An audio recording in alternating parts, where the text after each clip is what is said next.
exponential functions and logs.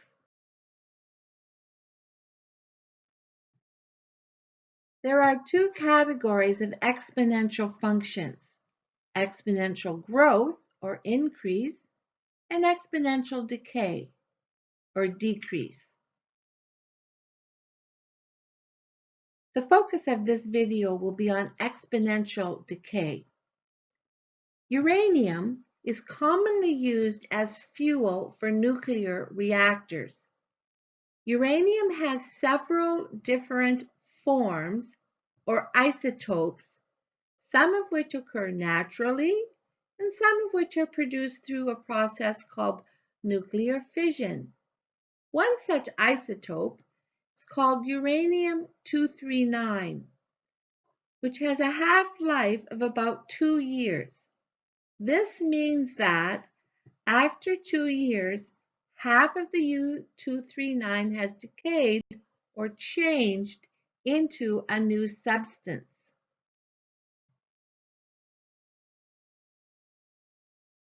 So in this example, the base value will represent decay.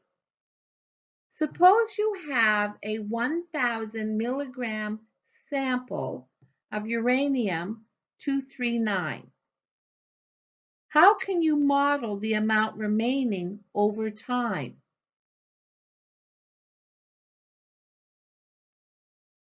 In this example, we're going to use a table of values to look at how decay occurs.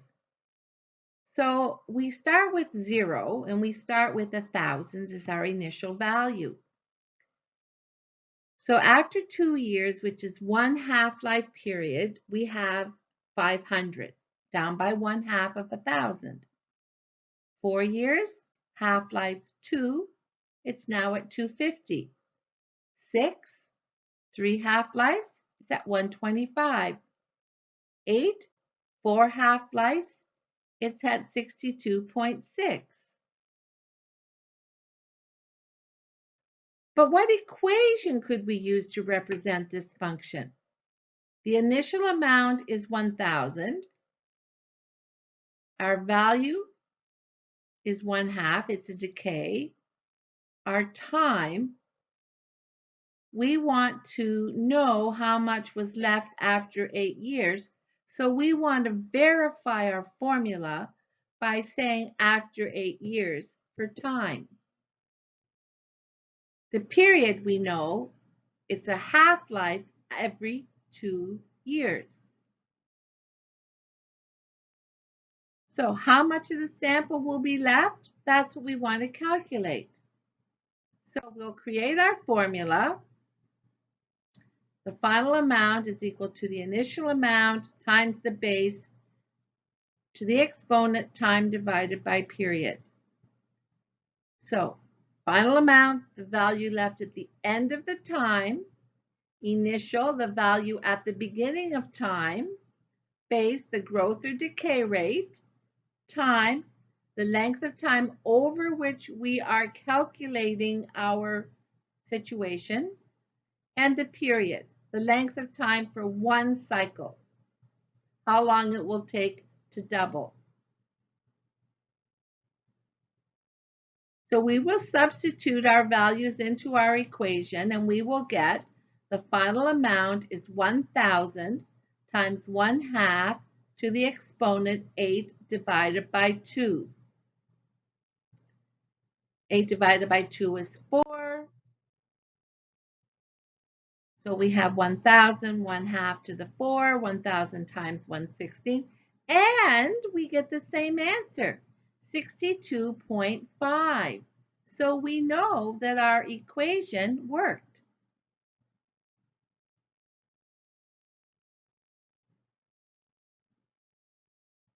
Here's another problem.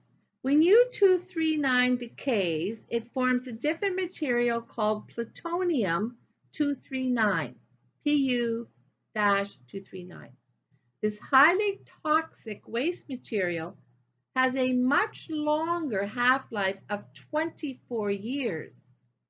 Determine approximately how long will it take for a 50 milligram sample of Pu-239 to decay to 10% of its original amount. A little bit more challenging, don't you think?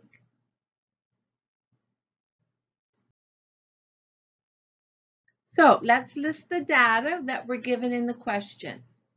The final amount is 10% of the original amount. So 0.1 is 10% of 50 times 50 is 5. The initial amount is 50 milligrams.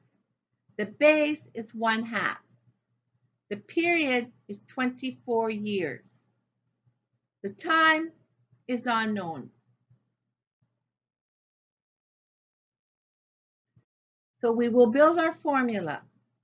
Substitute these values into the equation. The final amount is 5. The initial amount is 50. The base is 1/2. Time is X because we don't know that, and our period is 24. What makes this question a little more challenging is the exponent is the unknown. And for that, we need to use logs. So we have our equation.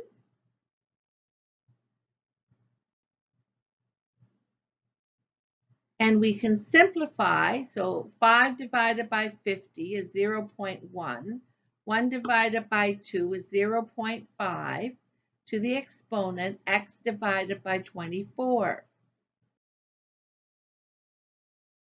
Now we need to solve for the variable. We could be guesstimating, which means we keep trying things until we find them, or we use a technique called logarithms, which you looked in a previous lesson. Logarithms is a form of the inverse to the exponential function, and we learned about that in the previous video. So now we are ready to use this technique.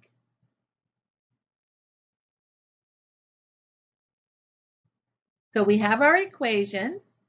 You take the log of each side. So we take the log of 0.1 equal to the log of 0.5 to the exponent x divided by 24.